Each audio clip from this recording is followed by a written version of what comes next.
మనకి చదువున్నా, జాబున్నా, డబ్బున్నా అన్ని ఉన్నట్టే కనిపించినా మన వెంటే నిలబడి మన కష్టాల్ని భరించి నేనున్నానని ధైర్యం చెప్పే ఒక మనిషి లేకపోతే ఆ జీవితం ఎలా ఉంటుందా? డబ్బు కన్నా బంధాలు, బంధుత్వాలే మనిషిని నిజంగా బతికిస్తాయని ఈ సంఘటన మనకి కళ్ళకి కట్టినట్టే చూపిస్తుంది. ఎటువంటి ఆర్థిక ఇబ్బందులు లేని కుటుంబం, ఇంట్లో గొడవలు లేని కుటుంబం, బయట ఎవరి వల్ల సమస్యలు లేవు, అయినా ఇద్దరు పిల్లలతో కలిసి ఆత్మహత్య చేసుకొని తన జీవితాన్ని, తన ఇద్దరు పిల్లల జీవితాన్ని ముగించుకుంది. ఈ ఘటన తెలుగు రాష్ట్రాలను తీవ్ర సంచలనంగా మారింది. చర్లపల్లి సమీపంలో చోటు చేసుకున్న ఈ ఘటన మృతి చెందిన మహిళ ఒక సాఫ్ట్వేర్ ఇంజనీర్. ఆమె పేరు విజయారెడ్డి. ఆమెతో పాటు ఇంటర్మీడియట్ చదువుతున్న కుమార్తె చైతన్యారెడ్డి, కుమారుడు విశాల్ రెడ్డి కూడా ఈ లోకాన్ని విడిచిపెట్టాల్సి వచ్చింది. జనవరి 31 రాత్రి సరిగ్గా 12:40 సమయంలో గట్కేసర్ రైల్వే స్టేషన్ కు ఒక మహిళ ఇద్దరు పిల్లలతో కలిసి వచ్చింది. ట్రైన్ కోసం ఎదురు చూస్తున్నారేమో అని అక్కడున్నవారెవరూ అనుమానించలేదు. కానీ గూడ్స్ రైలు వస్తుందని తెలుసుకున్న తల్లి పిల్లల్ని గట్టిగా హత్తుకొని ట్రాక్ వైపు పరుగులు తీసింది. లోకో పైలట్ ఎన్నిసార్లు హారన్ కొట్టినా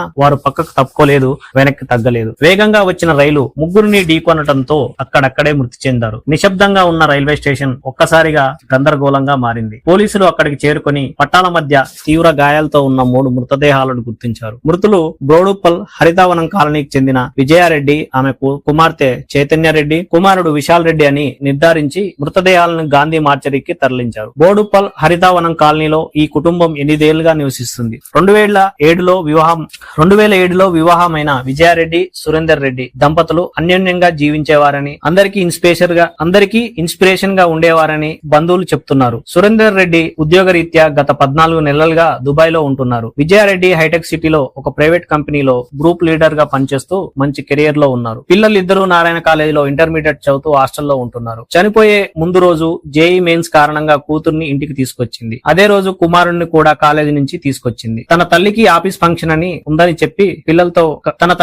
ఆఫీస్ ఫంక్షన్ ఉందని చెప్పి పిల్లల్ని తీసుకొని బయటకు వెళ్ళింది. కానీ ఆ ఫంక్షన్ జీవితానికి చివరి ప్రయాణంగా మారుతుందని ఎవరూ ఊహించలేదు. చెర్లపల్లి వద్ద పార్క్ చేసిన కారులో ఒక సూసైడ్ కోడ్ నోట్ లభించింది. అందులో, అమ్మా, నేను బతకడానికి చాలా ప్రయత్నం చేశాను, కానీ ఇక సాధ్యం కావడం లేదు, అందుకే ఈ నిర్ణయం తీసుకున్నాను, నా పిల్లల్ని కూడా నాతో తీసుకెళ్తున్నాను అని రాసి ఉండడంతో అందరూ బాధపడ్డారు. పోలీసుల ప్రాథమిక విచారణలో కుటుంబ తగాదాలు లేవని, ఆర్థిక సమస్యలు లేవని తేలింది. అయితే భర్త విదేశాల్లో ఉండటం, పిల్లల హాస్టల్లో ఉండటం వల్ల ఒంటరిగా గడపాల్సి రావటం ఆమెని మానసికంగా కుంగదీసి ఉండొచ్చని నిపుణులు భావిస్తున్నారు. అన్ని ఉన్నా ఎవరు లేరనే భావన మనిషిని లోపల నుంచే చంపేస్తుంది. చదువు ఉంది, ఉద్యోగం ఉంది, డబ్బు ఉంది, కానీ మనసులో బాధని వినేవాడు లేకపోతే, చేయి పట్టుకొని నేనున్నానని చెప్పే తోడు లేకపోతే ఒంటరితనం ప్రాణాలు తీసేంత ప్రమాదకంగా మారుతుంది. ఈ ఘటన హై ప్రొఫైల్ జీవితాల్లో కూడా డిప్రెషన్ ఎలా దాగి ఉంటుందో చెప్తుంది. వీడియో కాల్స్, మెసేజ్లు మనసును తాకలేవు. పక్కనే ఒక మనిషి ఉండాలి, అదే అసలైన భరోసా. ఈ కేసులో ఇంకా ఎలాంటి నిజాలు బయటకు వస్తాయో పోలీసు దర్యాప్తులో తేలాల్సి ఉంది. కానీ ఒక నిజం మాత్రం స్పష్టం,